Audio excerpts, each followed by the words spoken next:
नमस्कार दोस्तों। जो स्टॉक मार्केट है हमारी वो फेयर जोन में जा रही है, कुछ तो दिक्कत चल रही है। क्या आप लोग भी इस समय पे डर रहे हो? क्योंकि जो मार्केट मूड इंडेक्स है वो ये जता रहा है कि जो इन्वेस्टर है ना वो पैसा तो नहीं डाल रहा। इवन जो FIID आए हैं उसकी भी जो इन्वेस्टमेंट है वो थोड़ी कम होते हुए दिखी है। सो इस बाजार में हमें करना क्या चाहिए? क्योंकि मार्केट भी ऑल टाइम हाई पे है तो ज्यादातर लोगों के पास तो पैसा ही नहीं बचा है कि भाई वो इन्वेस्ट करे। आपके पास बचा ही नहीं बचा ये बता रहा, और मैं क्या कर रहा हूं ये भी डिस्कस कर लेते हैं। सबसे पहले बाजार को अगर मैं देख करके बताऊं आपको तो बाजार एक अच्छी कंडीशन में है। नॉर्मली देखा जाता है कि ऐसी सिचुएशन के अंदर जो बाजार है वो बहुत ज्यादा गिर जाता, लेकिन अभी भी बाजार खुद को संभाले बैठा है। अगर आप स्टॉक्स को देखोगे तो स्टॉक स्पेसिफिक तो भाई पैसा बन रहा है। जैसे हम काफी सारे स्टॉक्स के बारे में डिस्कस किया करते थे, बार बार सेम नाम लेने का कोई फायदा नहीं है क्योंकि आपको तो सारी चीजें पता ही है, लेकिन वहां पे पैसा बन रहा है।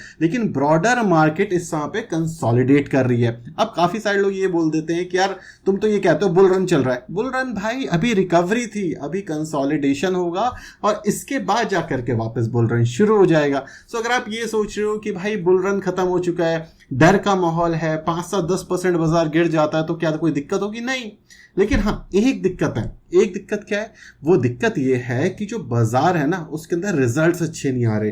रिजल्ट्स जो एक्सपेक्टेशंस हैं उसको आउट परफॉर्म नहीं कर पा रहे और इस वजह से थोड़ी बहुत प्रॉब्लम फॉर श्योर बाजार के अंदर रहेगी।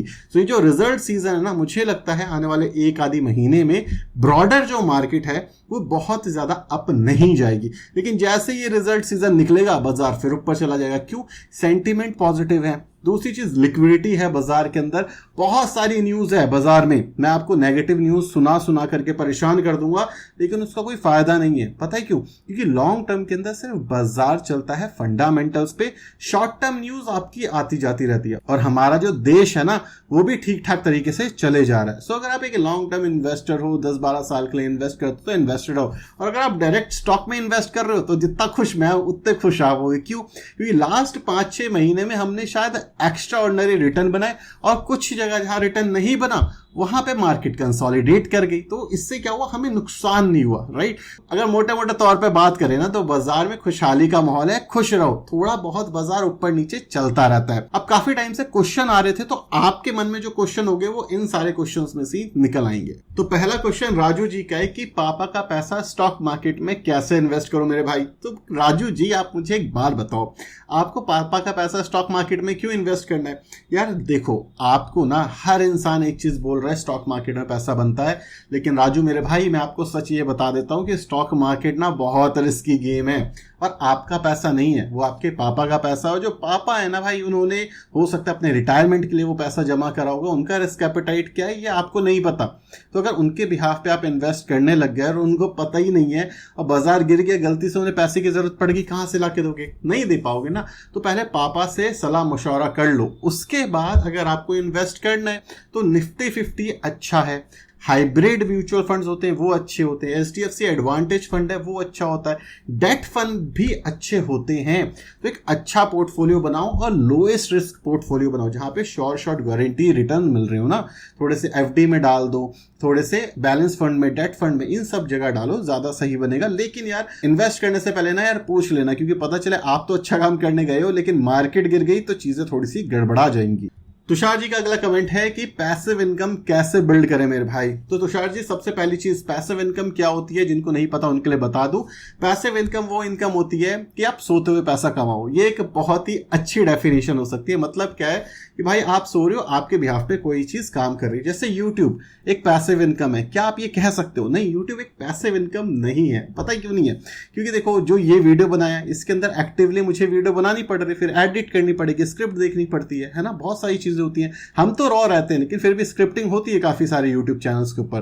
तो उस केस के अंदर सेमी पैसिव होती है। वो पैसिव इनकम हो सकती है आपकी, जैसे आप डिविडेंड स्टॉक्स में इन्वेस्ट कर दो, वो एक पैसिव इनकम तरीके से काम करेगा। आपने एक रियल एस्टेट खरीद लिया, घर खरीद लिया, वहां से जो रेंट आ रहा है वो आपका एक पैसिव इनकम हो सकता है। सो पैसिव इनकम बनाने के बहुत सारे तरीके हैं। जैसे आप कोर्स कोई लॉन्च कर सकते हो, अगर आपकी एक्सपर्टीज है किसी चीज में, कोई चीज आप अच्छा पढ़ा सकते हो तो आप उस चीज के अंदर कोर्स बना सकते हो। तो ये सारे तरीके हैं पैसिव इनकम बनाने के। क्या पैसिव इनकम ओवरनाइट बनती है? नहीं, ये बहुत गलत बड़ी फहमी है कि भाई पैसिव इनकम ओवरनाइट बन जाती है। नहीं, उसमें बहुत मेहनत लगती है।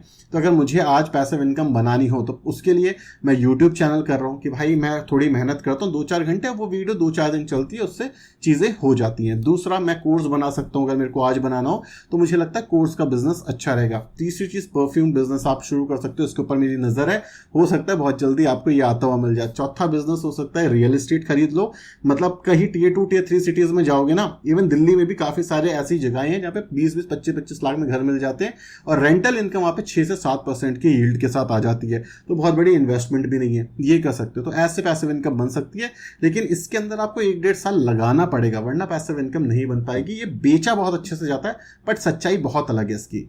दिनेश जी का अगला क्वेश्चन है, कह रहे लमसम कहाँ करूं, कोई ऑप्शन दिख रहा है क्या? भाई लमसम आप कहीं भी कर सकते हो, डिपेंड करता है। ये देखो क्वेश्चन बहुत ब्रॉड है, ये सारे क्वेश्चन मुझे इंस्टाग्राम पे आए थे इसलिए ऐसे लिखे हुए हैं, अभी यूट्यूब पे जो आए हैं वो भी मैं आपके साथ शेयर करूंगा। लमसम देखो करने के लिए ना बहुत ब्रॉडर ऑप्शंस हैं आपके पास। जैसे अगर आज मेरे को करना हो तो मैं कहाँ करूंगा, मैं जाकर के आईटी में करूंगा, मैं कंज्यूमर में जाकर के करूंगा। ये जगह मुझे लगती है अभी भी अंडर पेनिट्रेटेड है, अभी भी यहाँ पे रिटर्न्स बाकी हैं। इसके अलावा मुझे करना होगा तो मैं जाकर के इंश्योरेंस कंपनीज में करूंगा, अगर मुझे 10-20 साल के लिए इन्वेस्ट करना है। अगर मुझे म्यूचुअल फंड में इन्वेस्ट करना है इस समय पे और मेरे से रुका नहीं जा रहा, तो मैं मल्टी कैप में या फ्लेक्सी कैप में जाकर के करूंगा, mid cap, small cap, large cap में नहीं करूंगा। तो अभी एज ऑफ नाउ जब ये वीडियो बन रही है, मुझे बहुत बड़ी अपॉर्चुनिटी कहीं नहीं दिख रही जहां पे आप बहुत सारा पैसा इन्वेस्ट कर सकते हो। स्टॉक स्पेसिफिक है, लेकिन स्टॉक स्पेसिफिक जाने में रिस्क भी आता है, मतलब जो पैसा है वो थोड़ा बहुत गिर सकता है। तो रिजल्ट सीजन है, थोड़ा पैसा बचा के रखो। और देखो शेयर बाजार में ना 2 चीजों से पैसा बनता है, पहला तो सही समय पे एंट्री करना और दूसरा कैश रखना। देखो कैश हेज के तरीके से काम करता है, और अगर आप इससे मैनेज कर गए मेरे भाई तो जिंदगी में आप कुछ कर जाओगे। अभी कैश पे होल्ड करो, मेरे हिसाब से आने वाले टाइम पे अपॉर्चुनिटी बनेगी। तो कहाँ जा रहा हूं मैं, यहाँ पे बैठा ही हूँ, जब भी आता ऑप्शन बताता हूँ मैं आगे खुल के आपको। नेक्स्ट क्वेश्चन है संधिका जी का कि कहीं लमसम कर सकते हैं। सेम मैम, जो चीज़ मैंने लास्ट में बताई, एज ऑफ नाउ इस पॉइंट ऑफ टाइम पे मुझे नहीं लग रहा कि कहीं पे लमसम हमें करना चाहिए। इस समय पे इवन हमें स्टेप डाउन एसआईपी करनी चाहिए। मैं ये चीज़ और ऐड करना चाहूँगा, यहाँ पे स्टेप अप एसआईपी करने का कोई फायदा नहीं है। बाजार थोड़ा कंसोलिडेट कर रहा है, अभी बाजार किस डायरेक्शन में जाएगा ये समझ नहीं आ रहा, मतलब मुझे समझ नहीं आ रहा। बाकी आप मुझे बताना अगर आपको समझ आ रहा हो तो इस समय पे मेरे ख्याल से स्टेप डाउन एसआईपी करनी चाहिए। कहीं मैं इन्वेस्ट कर रहा हूँ, नहीं, इस समय पे जो मैंने इन्वेस्ट किया हुआ है वो इन्वेस्टेड है। कुछ जगहों पे मैंने प्रॉफिट बुक करा है और कुछ जगहों पे मैं इस समय पे देख रहा हूँ कि भाई इन्वेस्ट कर सकते हैं नहीं कर सकते। मैं रेगुलर बेसिस पे एनालिसिस कर रहा हूँ और थोड़ा सा पैसा रोटेट भी कर रहा हूँ अपने जो मेरे पुराने स्टॉक से ना उससे निकाल करके। विजय शर्मा जी का नेक्स्ट क्वेश्चन कि मोतीलाल ओसवाल मिड कैप नहीं चल रहा है, तो सर अभी नहीं चल रहा तो चल जाएगा। आप ये समझो, ये मोतीलाल ओसवाल, क्वांट और ये सारे जो म्यूचुअल फंड है ना, ये रिटर्न्स बना चुके हैं। आप ना एक इस तरीके से समझो, ठीक है। जब मेरे को समझ नहीं आता था ना तो मैं ऐसे समझता था। देखो जैसे मैंने एक म्यूचुअल फंड खरीदा, सपोज करो मैंने 2 म्यूचुअल फंड खरीदा, एक खरीदा है मोतीलाल ओसवाल, दूसरा खरीदा है मैंने निपॉन इंडिया या क्वांट, जो मर्जी आपको लेना आप वो ले लो। तो उस केस के अंदर क्या होता है कि मैं ये सोचता हूँ कि भाई एक चल रहा है तो दूसरा नहीं चलेगा, दूसरा चल रहा है तो तीसरा पहला वाला नहीं चलेगा। इस तरीके से काम करते हैं। क्यों?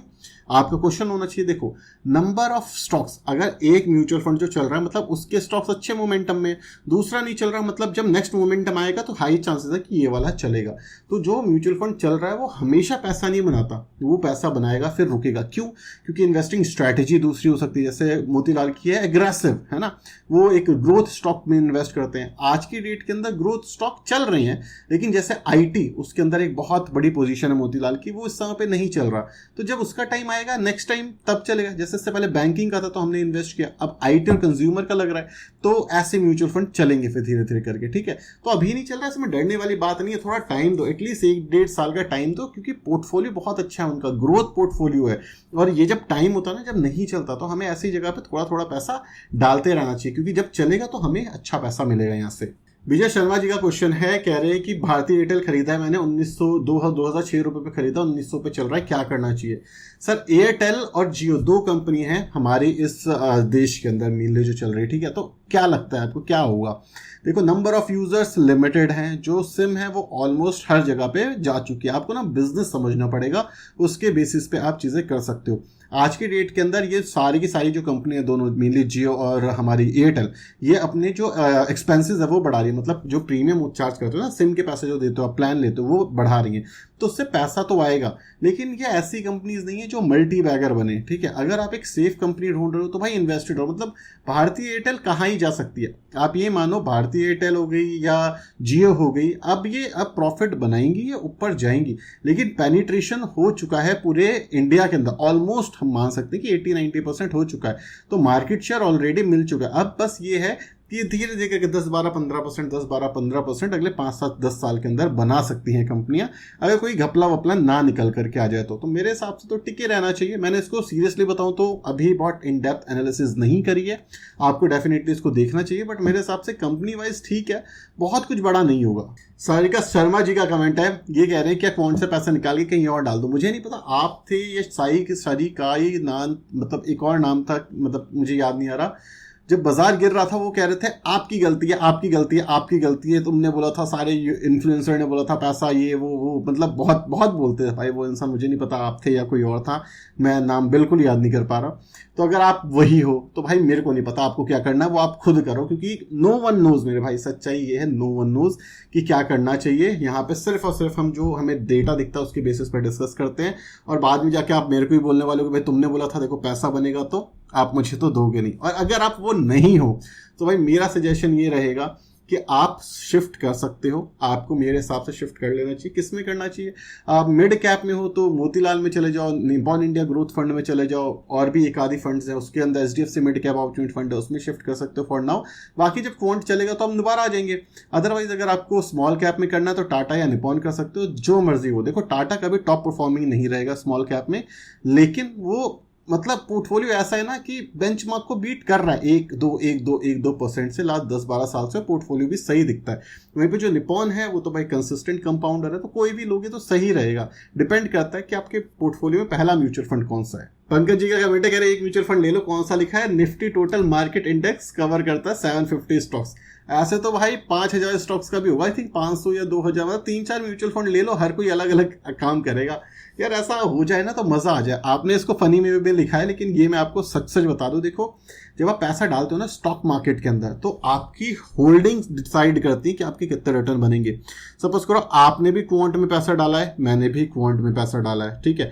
अब अगर मेरे पास 2 म्यूचुअल फंड और है तो मेरे ओवरऑल पोर्टफोलियो का सपोज करो 70% क्वांट में है, 10% 10 या 15% जो भी बाइफर्केशन आता है बाकी दोनों में है। और आपने क्या किया, आपने 30% डाल दिया है ना। अब ये चीज है कि अगर क्वांट ने अच्छा परफॉर्म कर दिया तो मेरे मजे हैं, अगर उसने खराब परफॉर्म कर दिया तो मेरे लग जाएंगे। लेकिन अगर आपने एक बैलेंस पोर्टफोलियो बनाया है तो आपके अच्छे बनेंगे पैसे। हो सकता है आप मुझे आउट परफॉर्म ना कर पाओ अगर क्वांट अच्छा परफॉर्म कर रहा है, लेकिन ये है कि आप मुझे अंडर परफॉर्म नहीं करोगे ना, लॉन्ग टर्म आप मेरे से ज्यादा अच्छे रिटर्न ही बना पाओगे। तो इसलिए कहते हैं अगर हम एक स्टॉक एक म्यूचुअल फंड लेंगे ना तो रिस्क ज्यादा है। डेफिनेटली 750 कंपनी आपको शायद मिल भी जाए, लेकिन वो बेकार कंपनी है, क्या फायदा 2% हर कंपनी में पड़ा होगा, तो आप 12% मतलब निफ्टी 50 को बीट नहीं कर पाओगे मेजॉरिटी ऑफ द केसेस में। तो इससे अच्छा है कि निफ्टी 50 ले लिया जाए। तो ये क्वेश्चन इसलिए मैंने लिया, फनी वे में लिखा था आपने, लेकिन काफी लोगों के दिमाग में ये आता है कि पोर्टफोलियो बनाने की जरूरत ही क्या, एक ही म्यूचुअल फंड ले लेते हैं, राइट। तो ये Q&A यहीं तक रखते हैं, लेकिन मेरा क्वेश्चन आपसे ये कि आप मुझे कमेंट सेक्शन में बताओ कि अगर आपको आज पोर्टफोलियो बनाना हो तो कितना पैसा लार्ज कैप में, कितना पैसा स्मॉल कैप में, कितना पैसा मिड कैप में डालोगे, परसेंटेज वाइज बताना। मैं भी देखूंगी कैसे पोर्टफोलियो बने हुए, मुझे भी काफी कुछ सीखने को मिलेगा। वीडियो पसंद आई तो वीडियो को लाइक, चैनल को सब्सक्राइब कर देना। Thank you so much for watching this video. Signing off.